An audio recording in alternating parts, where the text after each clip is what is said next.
talking about? Right and wrong. Come on, man. What are we talking about? Right and wrong. Corn Pop was a bad dude. Whoa. Corn Pop was a bad dude. Whoa. Come on, man. What are we talking about? Right and wrong. Come on, man. What are we talking about? Welcome to Right and Wrong, the show where we try to wake up the woke by talking common sense about the issues of the day. I'm your host, Brian Ruka, and with me, as always, over there is my man, your man, producer Juice, the Truth Box, ladies and gentlemen. There he is. Let's give it up to him. The truth is the way and the path of life, and that no one comes to the Father except through the truth. How about that? Now, I know we've been away for a little while. I know. And I apologize for not giving you a heads up about that. But for those of you who don't know already, me and my beautiful family, we have fled that deep blue state of Massachusetts. We're gone. Out. Adios. Poof. Vamos. Goodbye, Massachusetts. See you later. Yes, that's right, my friends. We took off. We got out. Couldn't handle it anymore. Can't deal with living in Queen Wu's dictatorship. We're done with squishy Republicans like Charlie Parker up there in the governor's office. And we're out. Can't do it anymore, ladies and gentlemen. I am sorry, we are done. We fled south of the Mason-Dixon line, came down to beautiful old South Carolina, and it is gorgeous down here, let me tell y'all. Let me tell y'all something down here. It is nice to be around these Southerners. I am loving it. I am trying to tell them not to hold my Massachusetts license plate against me, that we are part of the good guys. We're on the good team. We are not bringing our Massachusetts politics with us down south here. Coming to join the red, trying to conform, trying to hold the line, as they say, I guess. And I couldn't be more excited. And now I am just a stone's throw away from the producer, so we can bring you some even better and greater content. Now, I will say, the reason I did not give you the heads up about this beforehand is because I foolishly thought I'd be able to record throughout this whole process of moving. Boy, did I underestimate how difficult that was going to be. So I do apologize for not keeping you guys in the loop. I do apologize for not banging out content left and right. It has been a lot. Moving everything up, packing up the house. You all know how bad that is. Horrible. Not fun at all. Getting the U-Haul, driving it down here, securing a new place to live, all that stuff. Getting a new job, everything, you know. But hopefully, that's the only detour we'll have to make. And I will tell you, give you just a little slight tease, just a little tease. Please don't kill me, Mr. Producer, for this. But me and the Truth Box have been working on a website to bring all you guys. I think you're going to love it. We're going to have some good, fresh content on there. I got to writing a little bit more, so get that Right and Wrong blog going. So we should have some good content on that.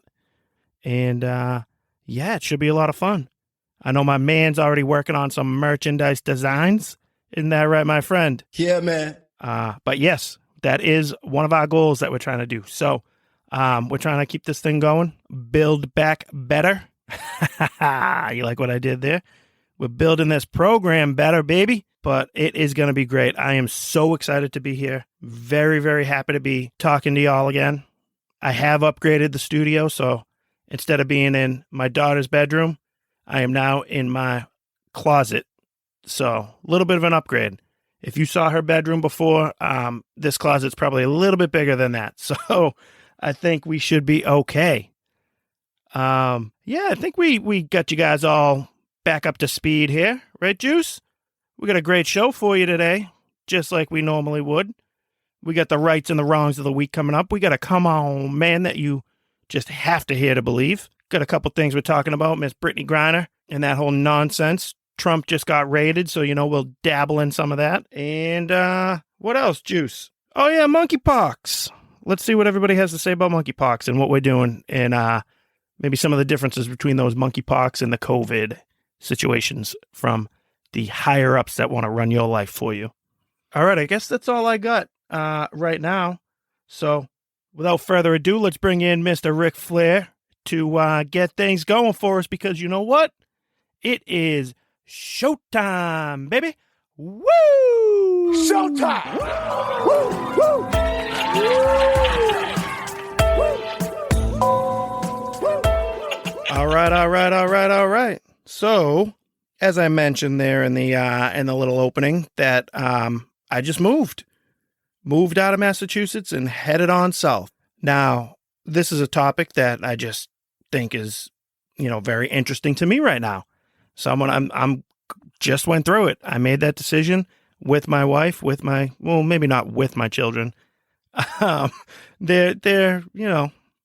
They're on the fence with it, but they're adapting to the new surroundings. But me and my wife, the beautiful Miss Ashley, put our heads together, realized we did not want to be up there in the blue sea, the deep blue sea, and just, cost of living, the, attitudes, the traffic, the whole aspect of that Northeast lifestyle definitely was something that was, draining the two of us, and we wanted a different life for us and for our kids. We wanted, better environment, like more country atmosphere, nice clean air down here, friendly people. It's gonna sound like I'm stealing the story from my cousin who came down here, maybe 6 months ago. But the exact same thing happened to her that just happened to me. So I just went to the DMV. Me and Ashley, we had to update our licenses, and I didn't have the proper forms with me. I did not have my birth certificate, so I was told I couldn't do it at the time. Rather than what I would have got back home in Massachusetts. Yeah, back of the line, take a number, get out of here, can't help you. You did not have the proper paperwork. Hello, Wazowski. Fun-filled evening planned for tonight? Well, as a matter of fact... And I'm sure you filed your paperwork correctly, for once. The sweet lady working at the register said, hey, you know what? Go ahead home, get your document, skip that line when you come back in here. Don't take a number again. Just come right back up to my window, and I'll take care of you when you get here. I said, hey, you know what? I have to go to work. I don't think I'm going to be able to do that. She said, you know what, hon? I'm going to be here tomorrow. You just come on in and come see me tomorrow. Bring that material with you, and I'll take care of you right here. Window number 12, dear. And I was blown away by that. I was like, what? You kidding me? So, lo and behold, that's what happened for me. I was able to come in the next day, not sit through the ridiculous line to go take a number, wait for them to call me. I went right up to the nice woman from the day before, gave her my material. She processed everything, took care of me, out of there in about 15 minutes. Unbelievable. Right there. That might be worth the move alone. I couldn't believe it. It was incredible. But that's part of the reason why we wanted to move. We want to get down here. It's a nice way of life down here. Everybody is so friendly and helpful. I love it so far. Now, admittedly, I've only been here for a week, so things could change. Who knows? But we're off to a good start. Let's put it that way, okay? Now, the reason why I wanted to circle back to this here today is because I think a lot of people are making these same decisions. I mean, I know they are. I came across an article a little while back, and it was from Forbes.com, and it was published back in April, but it was all about migration patterns throughout our country. And you guys want to hear the top 10 states that people are leaving? I think you'll find a lot of things in common when you hear this list here. All right, number 10, Wisconsin. 9 is Michigan. 8's Indiana.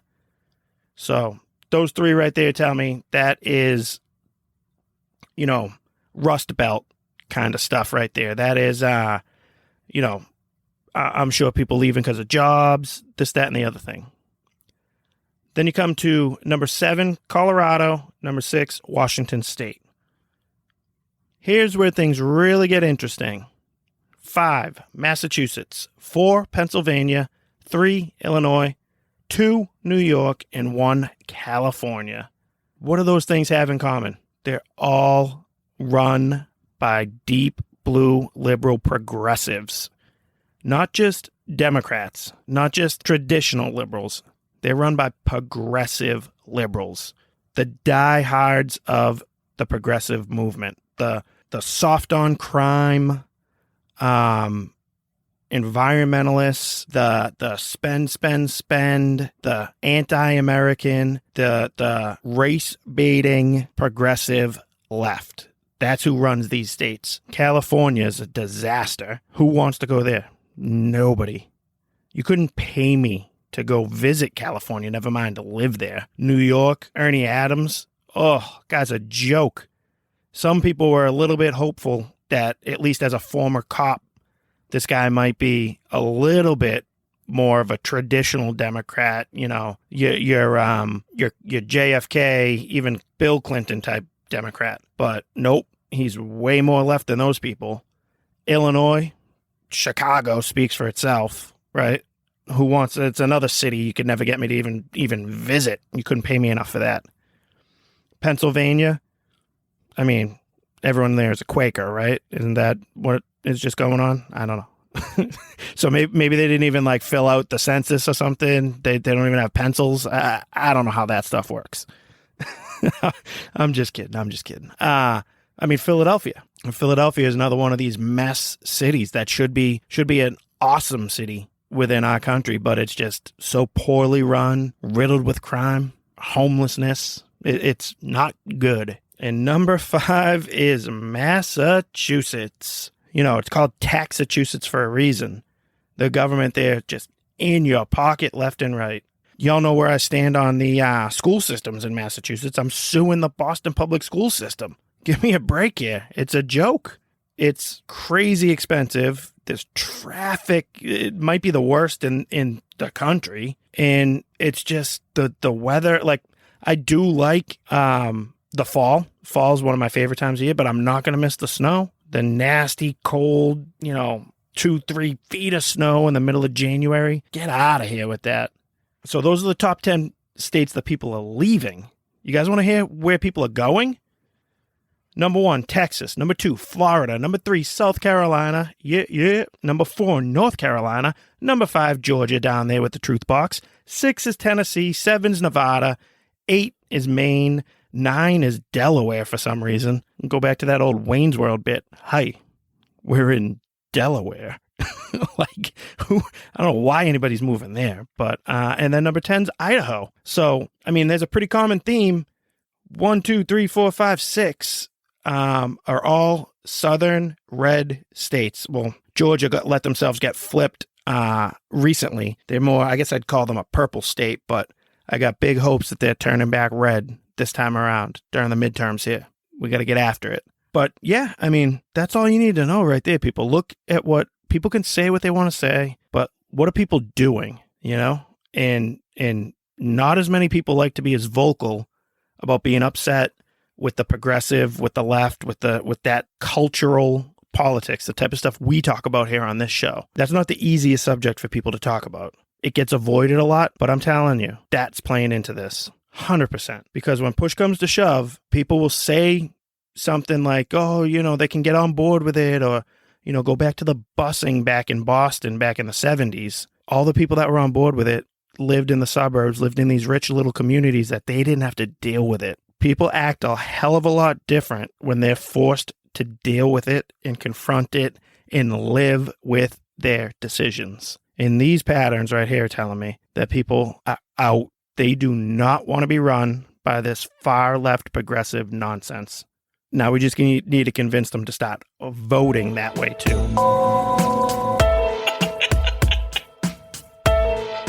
All right, folks, why don't we start off here today, and we will let's bring the rights of the week to everybody first. We'll keep those wrongs waiting, simmering on a low simmer until later in the show, and we'll start with a little bit of positive recognition for people that are doing the right thing, for people that are standing up for freedom, for common sense, and for you and me. How about that? That sound good to you, Juice? Yeah. That's what I thought. All right. The number 5 right of the week goes to Senator Ted Cruz. He was grilling the director of the FBI over this nonsense training material that's been floating around over there at the Federal Bureau of Investigation. With knuckleheads like this guy running the show and training material passed out like this, no wonder why these idiots went going around raiding Trump's residence down there in Mar-a-Lago. Absolutely ridiculous what this bureau has begun. And I'm telling you, hopefully Senator Cruz and the rest of the Republican Party is seriously considering completely dismantling this entire agency. Zero credibility left whatsoever. It's an absolute joke, but I'm getting a little ahead of myself. Why don't we listen to what Senator Cruz had to say during a hearing when he got a chance to question the director of the FBI. And I will remind you that this was before Trump got raided. So take a listen. Yesterday, it was reported that Project Veritas had obtained a copy of an FBI training material, which listed various symbols and themes which, in the FBI's estimation, were indicative of, quote, militia violent extremism. Now, these symbols weren't things like the Ku Klux Klan or the Nazi Party, which naturally would be symbols of that, but instead they included, rather astonishingly, patriotic symbols of our nation and our history. Included on this list is the Betsy Ross flag. Now, that's fairly remarkable that the Betsy Ross flag in the FBI's indication is indicative of militia violent extremism, because among other people who have been publicly alongside the Betsy Ross flag, we have President Barack Obama, who was sworn in directly underneath two Betsy Ross flags. Whoa. Why don't we hold up right there for a sec? Maybe the FBI listing a flag like this, the American flag, the Betsy Ross original American flag, labeling that as an extremist terrorist symbol. Maybe that's what produces people like Juice's boy on the beach there, who was just triggered by Trump, a person in a Trump bathing suit, or not a Trump bathing suit, sorry, a person in an American flag bathing suit, or just who has an American flag on the beach. Remember that kid, Juice? Juice loved him. The one who just kept going, ew, like, ew. I mean, I'm just triggered by the flag. Ugh. Anything American flag is like very Trumpy now, and I'm just like, I can't. Just ugh. I mean, the kid was a little bit funny the way he said it, but yeah, that's why people have a problem with the flag these days, because you got agencies like this and you got nut jobs from the progressive left that insist that anybody who has an American flag is a white supremacist, white nationalist person to be afraid of. Ridiculous. All right, Senator Cruz, continue. But it's not just President Obama. We also have President Biden, who was sworn in under Betsy Ross flags. It's not just the Betsy Ross flag. Also on this list is the Gadsden flag as a symbol of violent extremism. Now, the state of Virginia has a license plate for the Gadsden flag, as do many other states.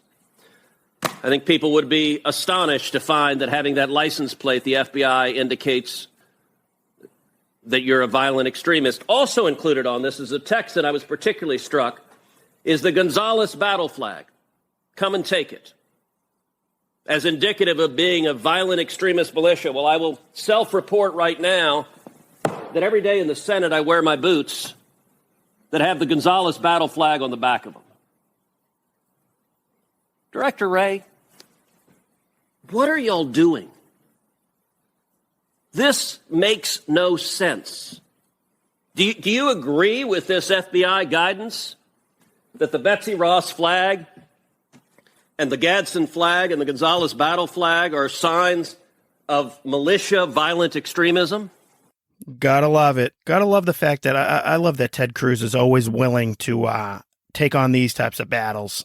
He has no problem with culture war issues. And those are the main issues. That I'm sorry, people.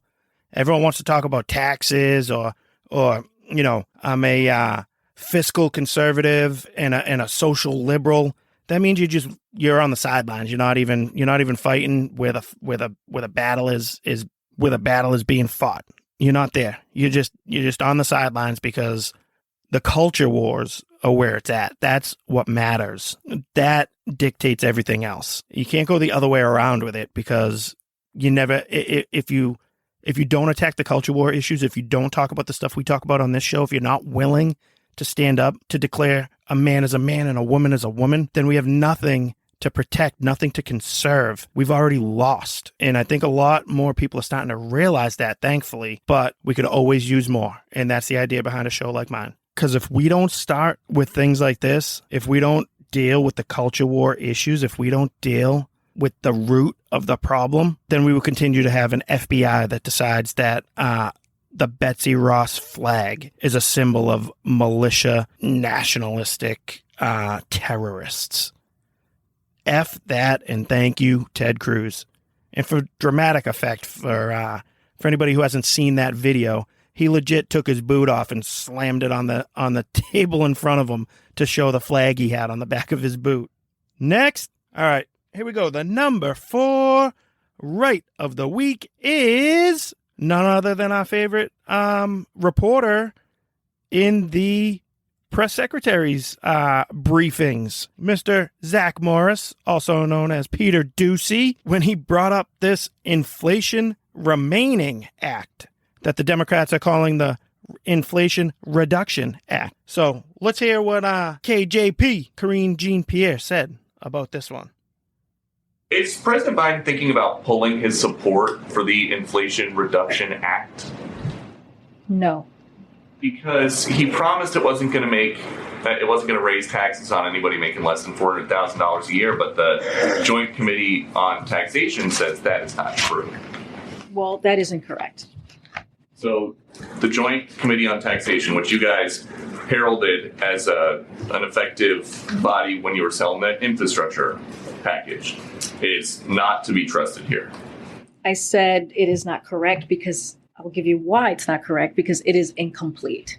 The JCT report that we're currently seeing is incomplete because it omits the actual benefits that Americans would receive when it comes to prescription drugs, when it comes to the lowering energy costs like utility bills. It does not include that. And we have some experts, don't have to trust me, we have experts that say the exact same. Kimberly Clausing from UCLA, many key factors are left out in these tables, including, importantly, the effect of deficit reduction, the positive effects of the spending on clean energy, and the benefits from low drug prices, as I just stated. Seth Honlin, Center for American Progress. Republicans don't mention that JCT analysis includes an imputation of corporate taxes, i.e. the 15% minimum on corporations with less than $1 billion of profits to income groups, but does not include the major provisions that benefit people, including the tax cuts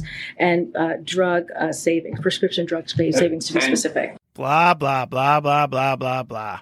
She just wants to drag you down this nonsense. Oh, expert this said that, and an expert that we're going to handpick and prop them up and help, I'll scratch your back, you scratch ours. That's what's going on there. She wants to talk about rebates? How can I help you today? Give me a rebate on something? Get out of here with that.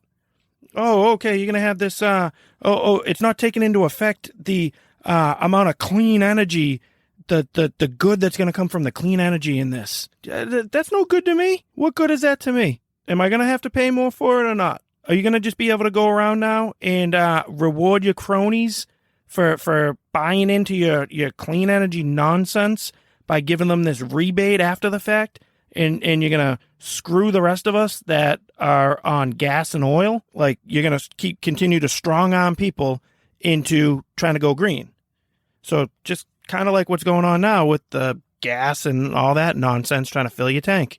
These people in the White House, these people that work under Joe Biden, look at what's going on, the war in Russia, the supply chain going on here in this country, the lack of drilling for our own oil here in America.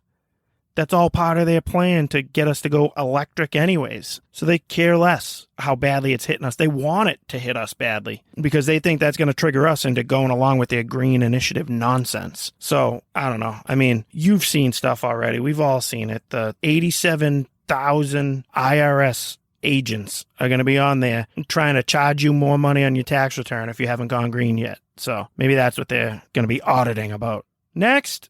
All right, the number 3 right of the week is Mr. Blake Masters, who won his Republican primary in the state of Arizona. I don't know if anybody's familiar with him or not yet. I've been a fan since I heard about him a little over a year ago, and he talks different than most politicians. And one thing that really stood out to me for Masters is the way he talks about the household income. And I've touched on it here on the show before, but I pulled this campaign ad of his because he sums it up in this commercial. And he was in a tight primary race, so we weren't sure if he was going to get the nod or not. But I'm so glad that he did. And hopefully he's going to ride that momentum into a win in November and be a new senator up there in Washington, D.C. So why don't we take a listen to see what this ad for Blake Masters had to say. And I'll hit you on the other side of it.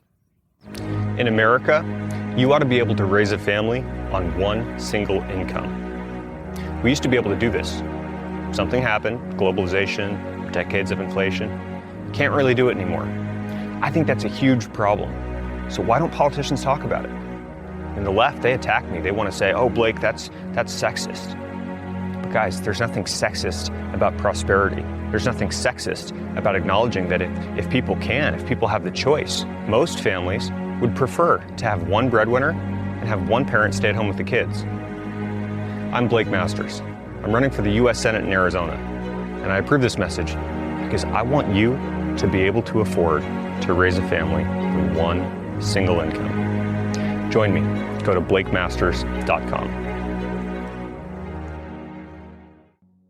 I love it. The one single income to support a house, to support a household. It's a great, great, great slogan, I think. I think it's a great thing to try and accomplish for our country, to be able to go back to that. And I'm not talking about go back to men have to be the breadwinner and women have to remain in the kitchen. Like, I'm not trying to do that. I'm not an advocate of that at all. But I am a believer in healthy families needing parental buy-in at home. And maybe not buy-in is not even the right word, because we're forced into all of us having to work. And what naturally suffers because of that family unit. And I think the Democrats, that's by design for them. They want us consumed with work. They want us being that worker bee, going in, punching a clock, punching out, going home, rinse and repeat. And in their mind, they would rather all the jobs come from them as well.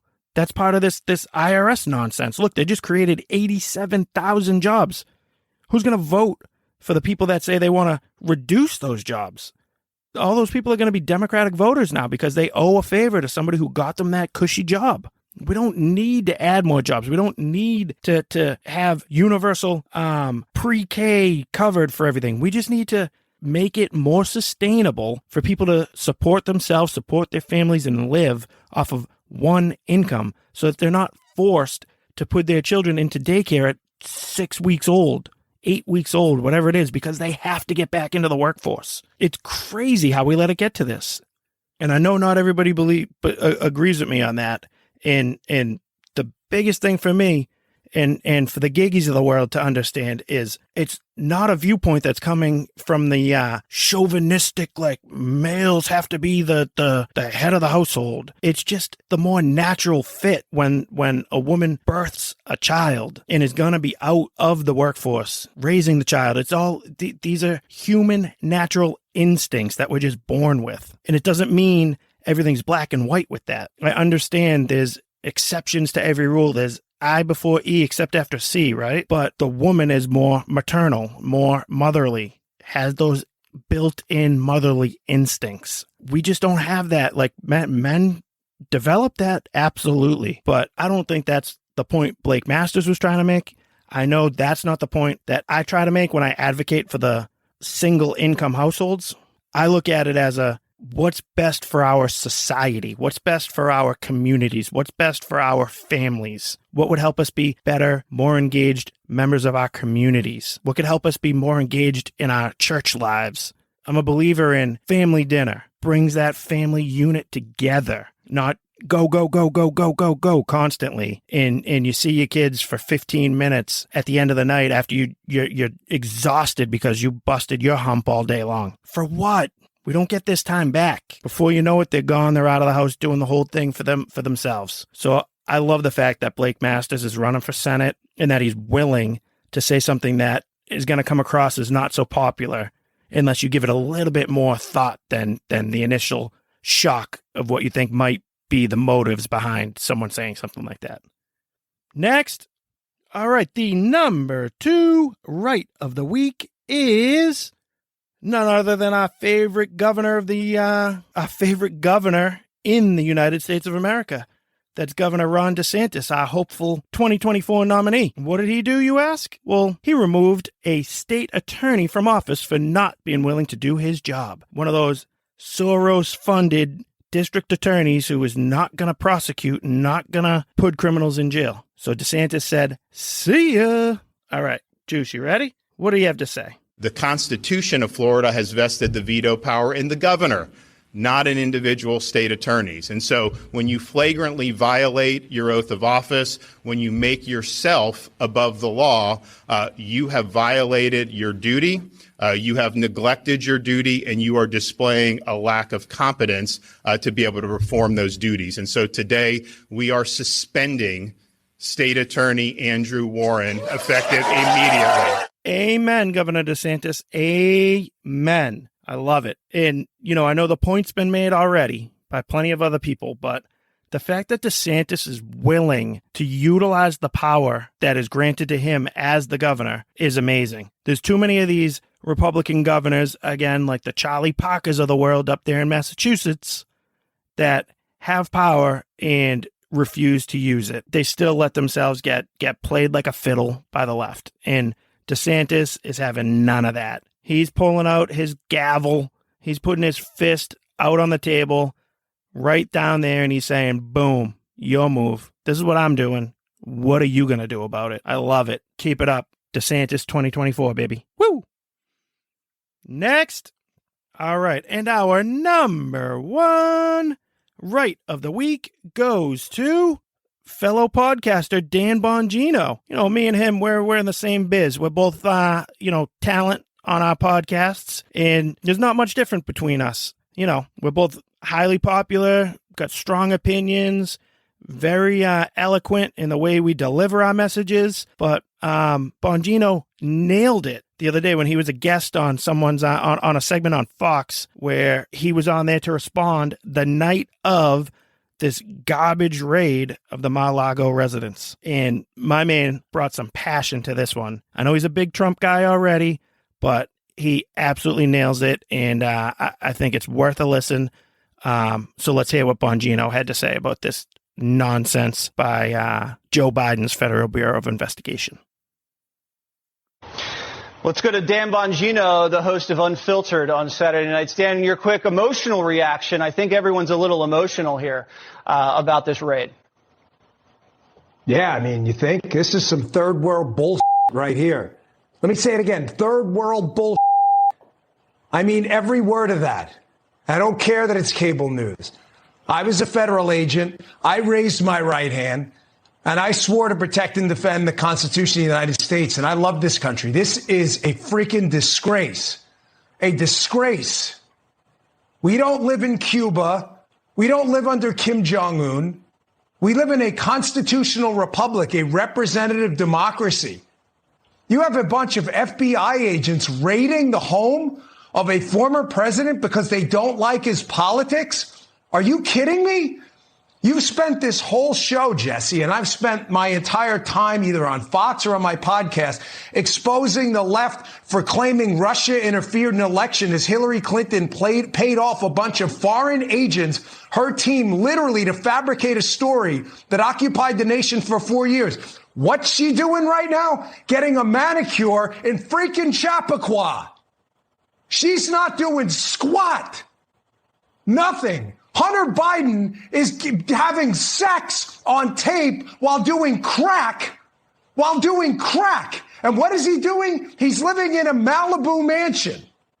And yet the president, the former president, who, whether you agree with him or not on his claims about the election, whether you agree or not, we still live in a country where you are allowed to challenge an election. There's even a process, the ECA. the Electoral Count Act. You may not like it, but it's a process. How do I know it's a process? Because some people are trying to reform it. You may not like it, but now you send the FBI. Let me tell you something. I have paid due deference to the FBI for a long time, and a lot of listeners didn't like it because I work with some very good people over there who have since retired. The management of the FBI has now shredded any single sliver of credibility this agency had left.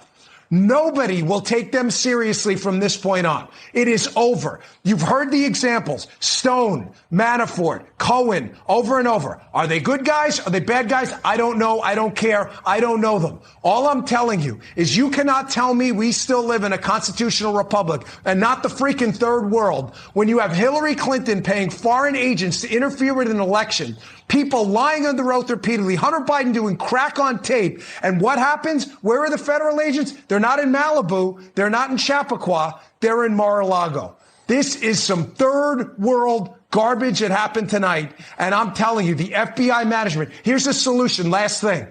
We have now got to win in 2022. You have no choice now, folks. Oh, we don't like the swampy Republicans. I don't like them either. Republicans may not be the solution to your problems, but Democrats are certainly the cause of all your problems right now. If there was ever a clarion call to remove your ass from the seat and go vote in 2022, this is it.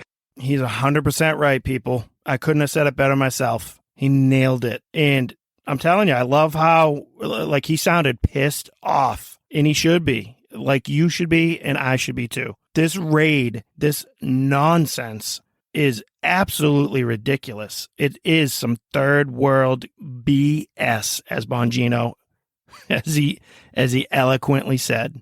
And it should be a wake-up call to all of us. It should be a wake-up call to anybody who's living in a swing state, to anybody, my boy down there, Producer Juice, you and anybody you know down there in the Georgia area. You need to get out and vote in the midterms. The fact that Georgia has 2 Democratic senators is a killer right now. And we need to flip that. We need to get back control, and then we need to win the 2024 election. We need to win those, and we need to take a bulldozer to the bureaucracy in the federal government and all these agencies. They need to go. Start shredding them, please. Because this is some scary stuff. You want to go back to the Roman Empire. That's where we are right now. This is the fall of the Republic. I'm telling you, the way things are right now, nobody trusts elections. Nobody trusts the Democrats. Nobody trusts the Republicans. We don't trust any of it. We don't trust these agencies. None of it. This is like senators back in ancient Rome that nobody liked, nobody believed. They all knew were corrupt. And they eventually got taken over and turned into figureheads. And that's what's happening here, too. We can't let it happen. All great civilizations, all great nations have all come to an end at some point. And if the stuff we're seeing right now isn't a wake-up call, I don't know what else is.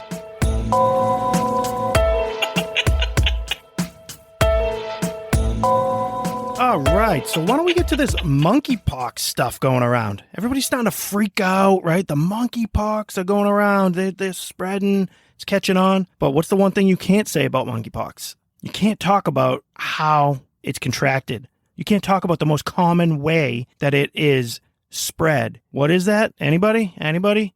Through anal sex. Whoa. Through predominantly man-on-man gay sex. That's how this thing's spreading around. Specifically during orgies in bathhouses. That's where it started, but we can't say that. We can't talk about that. God forbid you tell people that some of the behavior that they're doing and encountering in partaking in might lead to a higher susceptibility of contracting a virus, a disease, or something like monkeypox. No, that would be homophobic or out of bounds, or you can't go there, discriminatory. I don't know about you, but I think it's more discriminatory to try to pretend like that's not the most common way that this is being transmitted and passed. To just not be honest with people, to lie to people, to bend the truth. Let people believe that that's overblown, homophobic, discriminatory rhetoric coming from the right. I'm not going to get monkeypox if I go partake in this. Meanwhile, we know, you know, I know, that is the most likely way. that people are getting monkeypox. Again, I mentioned it before. I before E except after C. Yes, of course, there's exceptions to every rule. But why don't we have the decency and the honesty and the guts to at least tell people how this is happening? Warn them that partaking in certain sexual activities is going to heighten your opportunity and your chance to contract this disease that they're so worried about nowadays. And again, you're hearing a lot of the same nonsense from the public health officials, from the Dr. Fauci's of the world, trying to tell you, that it's a public health emergency. Well, if it's a public health emergency, why did they allow the San Francisco Leather Fest to go on a weekend ago? Maybe weekend and a half ago. But instead of shutting that down, the same way they shut down your access to loved ones while they were sick in the hospital, the same way they shut down funerals for people that we lost, the same way they shut down your schools, your jobs, the same way they shut the world down with COVID going around. They won't even shut down the Leather Kink Fest in the city of San Francisco when there's a disease going around that's highly, highly, highly transmissible through gay sexual encounters. Why won't they shut that down? I don't even think I don't need to answer the question. You know why. Because it's a touchy subject. You might, you don't want to offend somebody. You don't want to be labeled a bigot. No. So we can't shut that down. Why don't you take a listen to what the festival organizers put out in advance of this, a message they had up on their website promoting the event. It says, head for the infamous corner of Folsom and Dorr. Dive into San Francisco's notorious kinky leather block party. Wear your gear, your leather, or your birthday suit. Just come out and help keep SAMA kinky and queer. It says SAMA stands for South of Market, a San Francisco neighborhood popular for its gay leather bars. It goes on to say, visit the Leather and LGBTQ Cultural District booth next to the Folsom Street merchandise booth at the corner of Folsom and Dorr. Bring proof of vaccination and an open mind. Oh, man. Bring proof of vaccination. They're referring to COVID vaccination. Bring proof of that. But, monkeypox, the disease that's running rampant through the spread of male orgies. Don't bring any proof of vaccination from that. Don't worry about it. We'll be good. The advertisement for this event also went on to give a few ideas to help keep the place monkeypox free. You want to hear what they suggested? It said, play dress up. There's never been a better time to dress from top to bottom in latex or leather. Keeping your skin covered is a surefire way to prevent exposures to monkeypox. It's okay to be picky with your sex partners. Oh, I'm glad they're giving us the permission to be picky on that. Guess we're covered, huh? It also says, cover up your own bumps. See a bump on your skin and worried that it might be monkeypox? If you're not sure and you still want to go out tonight, cover it up with a Band-Aid or clothing before you go out. Unbelievable. Unbelievable. Oh, it's okay. Okay, you got a monkeypox sore. Just cover that thing up, hide it, and go ahead out and do what you got to do. God forbid you remain from having sex for a couple weeks. Let this thing blow over. Nope. Just put a little Band-Aid on it, cover it up with clothing, and you are good to go, man. Don't let anybody see it. Don't tell anybody. Don't ask. Don't tell policy, I guess.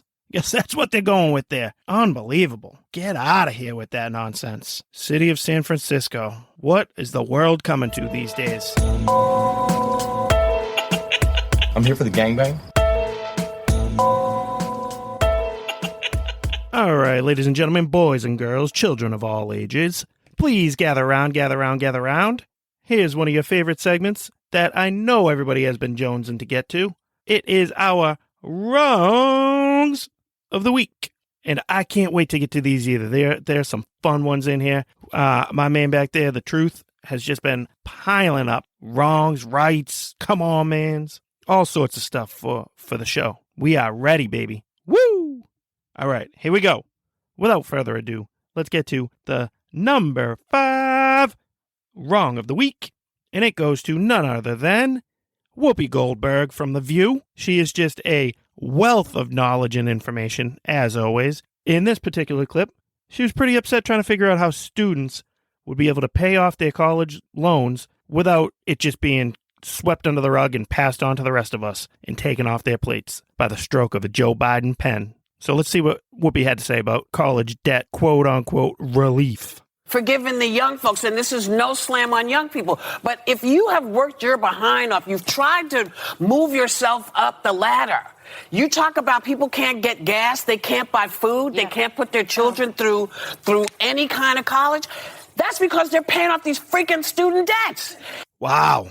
There she is, genius as always. Has anybody stopped to ask, though, and I'm sure I'm not the first person to say this, but Whoopi, if all those people got such a great college education, why don't they have a good enough job where they could pay for some gas? Whoopi, why don't you ask your man Joe Biden why they can't afford to pay for gas?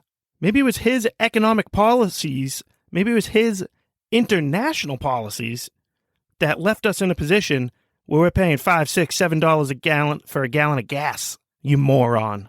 And who in their right mind is paying $50,000, $60,000, $40,000 a year to go to college? And they can't even get themselves a job good enough to put food on the table and still pay back that loan that they took out? Maybe we should start telling people that college isn't all that it's made out to be. How about that? You think that might help? Maybe we should start telling kids to stop taking out ridiculous loans for an education that can't even get you a good enough job to pay for your bills when you're done with it. How about that, you moron? Next. All right, here we go. This one is from the press secretary, the very gay, the very black, Karine Jean-Pierre. Juice, take it away. The number 4 wrong of the week. And what is exactly the White House's definition of a recession? Again, I'm not going to define it from here. I'm just going to leave it to the NBER, as we have stated, of how they define recession. You won't declare one until they have declared it one. I'm just saying that we're just not going to define it. We use the indicators that the NBER, the National Bureau of Economic Research, have used. We've mentioned that a few times. Oh, because, we're in a recession right now because of the terrible policies that come from dead Joe Biden. We're just not going to define that term anymore, okay? So you know what? In the midterms that are coming up in November, when the Democrats either steal it or get smoked, they're just not going to define what an election is. They're not going to define the will of the people. Constitutional right. We won't define that because, we want to insert things like the constitutional right to abortion. So if you want to know what a constitutional right is, I'm not going to waste my time to define that. You want to know what a recession is? We're not going to worry about that. Let's not talk about that, okay? You want to know what a sandwich is? I can't tell you that either, okay? 2 pieces of bread and some meat inside of it, I guess. Unbelievable with these people. Never ends. Absolutely never ends. All right, Juice, you ready? Let's hit them with the next one. Next! All right, our number 3 wrong of the week goes to my favorite, your favorite, Vice President Kamala Ding Dong. I mean, if we really wanted to, I'm sure we could add her in here every single week.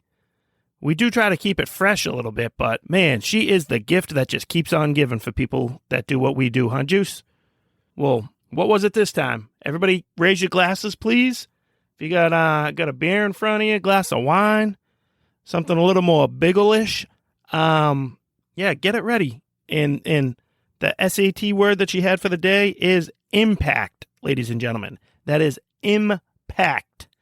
Impact. Every time you hear her say that during this clip, you take yourself a sip, okay? All right. Juice, you ready for it? Let's go. Let's go. And the act of the United States Supreme Court to take away a constitutional right that had been recognized from the people of America will impact a lot of people and differently in some situations. And we need to be responsive to these issues and also lift up the voices of all people who will be impacted in the way that they will be impacted. So that's why we are convened today. And I will add a couple of points in terms of the direct impact that we anticipate there will be from the Dobbs decision. Oh, wow. Oh, man. Yeah, I got a little bit of buzz now. I don't know about you guys, but I know I do. Yeah, so I know this isn't where she was going with it, but how about all those babies that will be impacted now? Their lives will be impacted because they will be allowed to live them now. That's a great impact that the Dobbs decision will have. And yes, it will impact many people. Decisions that politicians make impact all of us. That is why it's so important to go and vote and pick the correct people to impact us. All right? The impact that one representative could really have on this country, on your lives, on the lives of the yet to be born babies in the wombs of their mothers, the impact it can be major and very impactful. You know what I mean? So just make sure you impact the impacts of the impact and impact everybody around you with this impactful bill and decision. Thank you. Wow. She's incredible. That right there is the walking, talking, daily reminder of the failure of affirmative action, ladies and gentlemen. Kamala Harris might single-handedly destroy human resources departments across the country. She is just the textbook example of why they don't need to exist. But that's a story for another day. All right, Juice, next. All right, and after those last two clips that we got, why not go to the man who's responsible for it all, because it falls underneath his presidency. He's responsible for his press secretary, he's responsible for his god-awful vice president, and he's responsible for himself. Or is he? That might be something for the president. Let's hear what Mr. Joe Biden had to say. The number 2 wrong of the week is... You know, I know most families are focused on just putting 3 meals on the table, taking care of their kids and paying their bills. Helping you do that is my job. That's a president's job as well. I love it. I love it. Does he forget that he is the president? I mean, I wish I could forget that he was the president. I've heard it said before, but every morning's the greatest morning for Joe Biden. He gets to wake up fresh, and one of his staffers reminds him that, yes, he is, in fact, the president today. So it's like Groundhog Day. He goes to bed, wakes up the next day, and forgets everything from the day before. Or is that how that movie worked? I don't know. No, Bill Murray remembered everything. It was everybody else forgot everything. I don't know. You know what I meant by that analogy, okay, people? You get it, please. And if you don't, I don't care, because I don't have to hear it right now. I'll see it in the comments, I guess. Catch me outside. How about that? But that guy, I love it. The president, that's my job, and that's also the president's job. What are we doing here? We're going to have him start talking like Jimmy from that Seinfeld episode? Joe's job. Why would Joe do the job of the president? This guy's incredible. He can't even get it straight when he's reading straight off of a teleprompter. Throw in a pesky comma, and he can't handle it. Question mark. Whoa, watch out. And we all know he can't handle an exclamation point. You get that, Jack? End of quote. Repeat the line. And what's with the aviators all the time now? He looks like a psycho when he rocks those things. Ugh. All right. Ready to move on? Juice? Yeah. Next. All right. And our number 1 wrong of the week goes to the most powerful politician in the world, Dr. Anthony Fauci. What did he do this time? He's muttering some nonsense about trying to mask up the kids again before this next school year. Why don't you hear what he has to say? You are in a zone or a county, a state, or a city that has a very high level of dynamic of viral circulation. The CDC would recommend strongly that you wear a mask in a congregate indoor setting. And that would include schools, places of work, anything that brings people together in a closed environment. That is good public health practice. Yep. He's at it again. Just trying to tell you what good public health practice is. Until he realizes that, they don't have enough masks or something, or this whole supply chain line nonsense gets messed up somehow, then they'll trot him back out there now to tell us, you know what? The masks aren't needed at this time. They won't do anything to protect you. You don't need the masks, you sheep. Leave the masks for the people who need them in the hospitals. 'Cause I'm Dr. Fauci.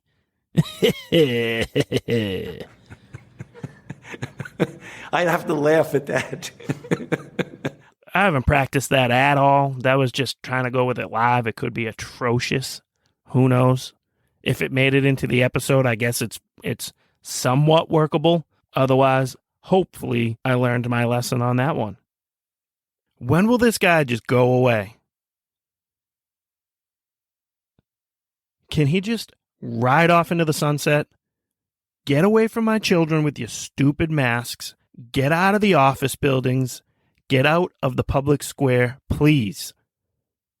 You didn't believe this stuff when you first started spewing it to us all.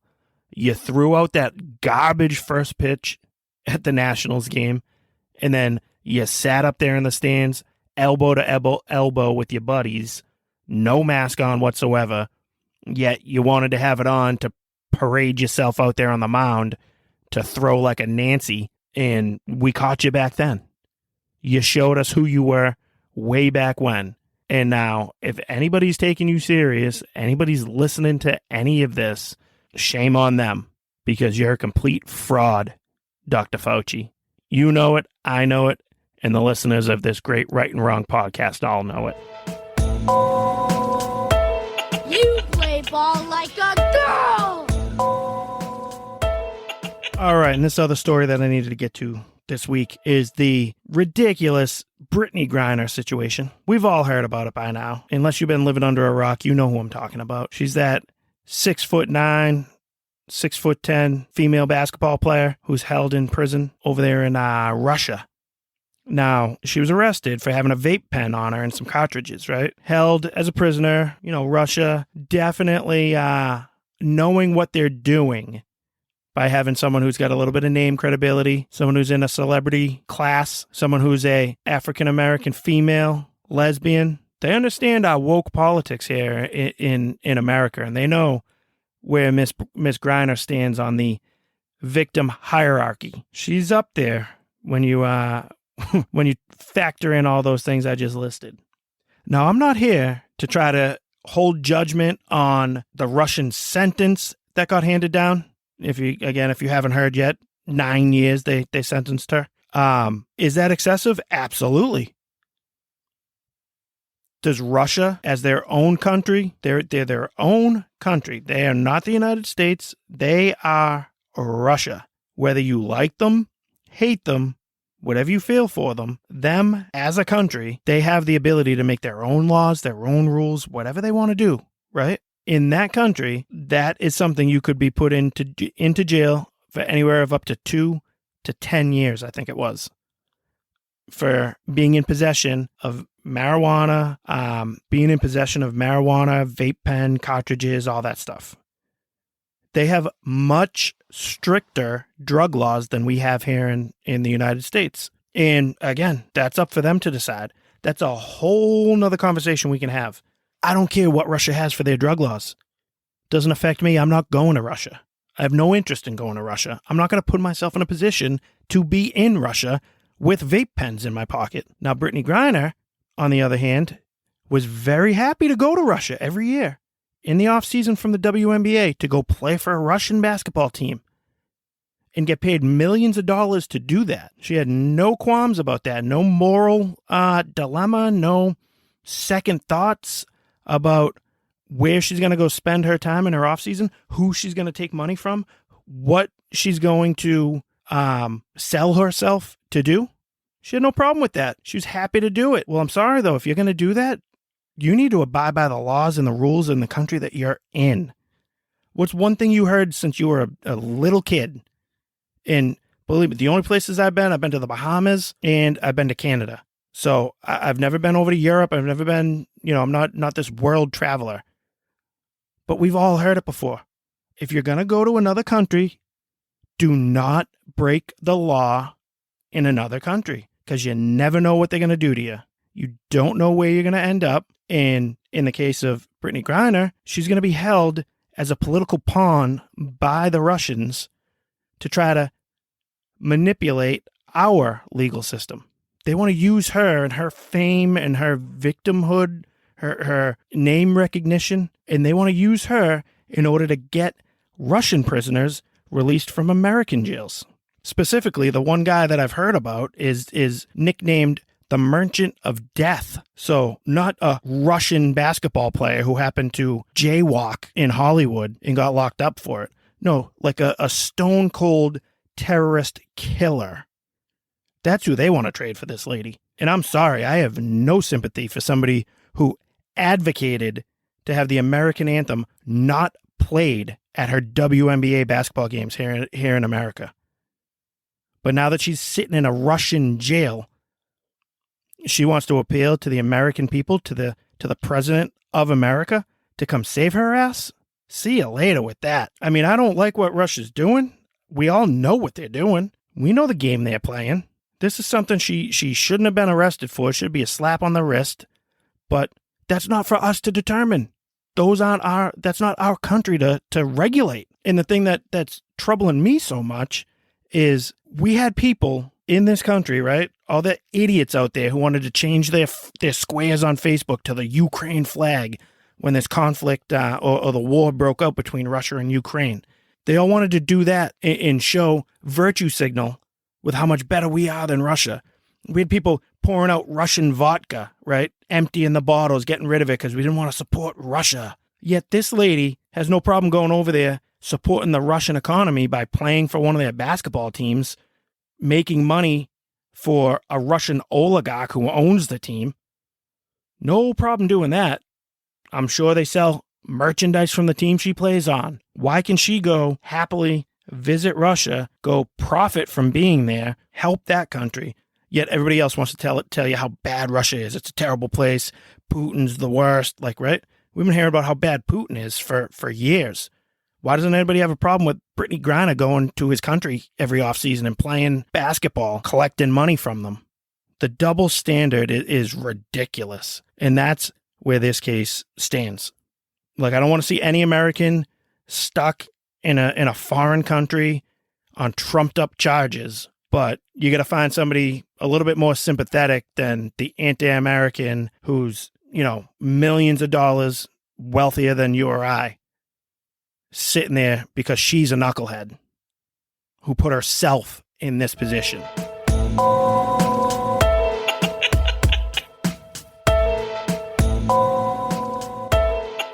All right, we are almost at the end of the show for you guys today. We have one more segment left for you. The always popular, the always fun, the always hilarious, come on, man, segment of the day. But before we get into that, I do need to remind everybody to please look us up on Apple, Spotify, wherever you're listening to us, and hit that subscribe button. Please subscribe to the show, give us a like, throw us a comment. Check us out on YouTube as well. I told you we're working on a website, so we're going to be out there. We need your support, please. Tell a friend about us. Share it around. Let people know we're out there, the Right and Wrong podcast.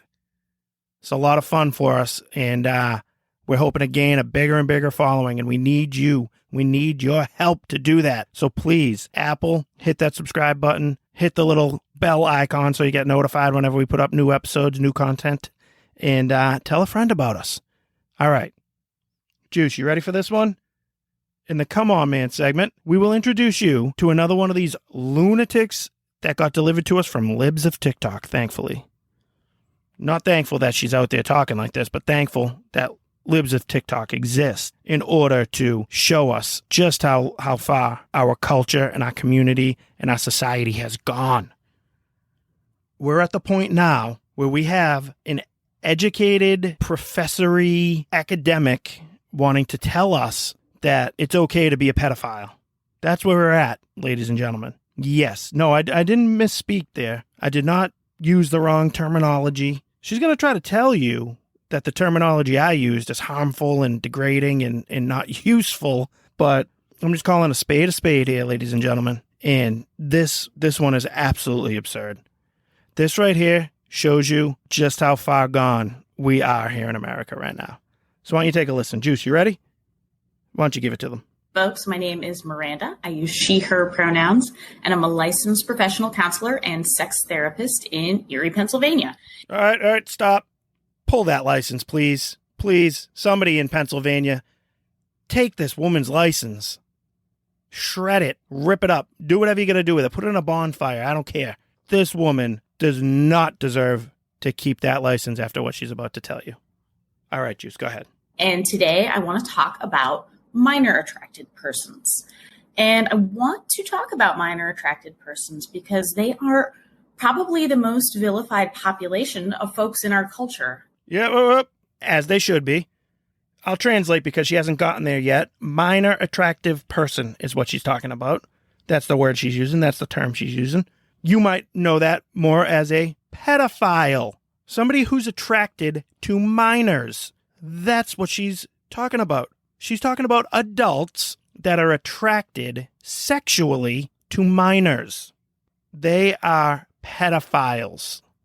All right, let her keep going. And most folks are making incorrect assumptions about them without actually knowing much about them. And those assumptions create harm for an already marginalized population. You may have noticed that I'm using the term minor attracted persons, sometimes abbreviated to MAPs, instead of the more commonly used term pedophile. And I'm doing this because the term pedophile has moved from being a diagnostic label to being a judgmental, hurtful insult that we hurl at people in order to harm them or slander them. I also prefer person-first language that recognizes that any label we might apply to a person is only part of who they are and doesn't represent everything that they are. We are all people first with many different facets or parts of ourselves, and this includes folks who are attracted to minors. Whoop, nope, sorry. Do not label me or the great listeners of the Right and Wrong show here as the same kind of a person as a pedophile, because we're not the same. We're not all just people here.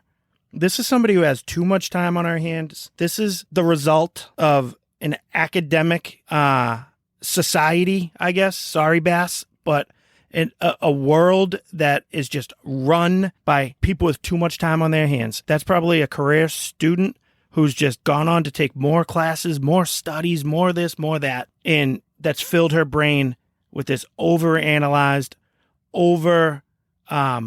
thought, ridiculous philosophy to explain creeps, weirdos, pedophiles that enjoy trying to molest children. She can dress it up however she wants, but that's what she's talking about. That is not a person.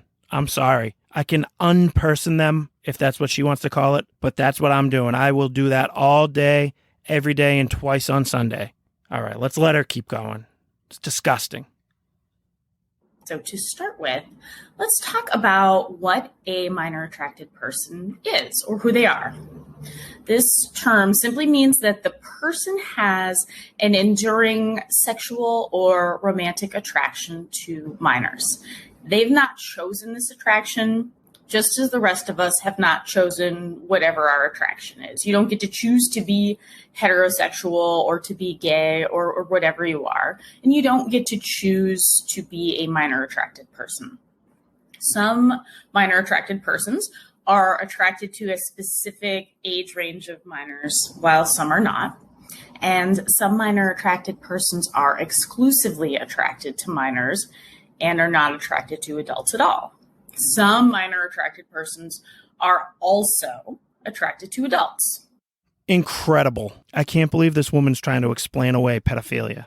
Nope, no problem. I mean, people are just born, attracted to minors. There's some people that just, they're always attracted to 10-year-olds, no matter what. No big deal, no problem. Can't help it. That's just the hand that they were dealt. Can't pick our lot in life.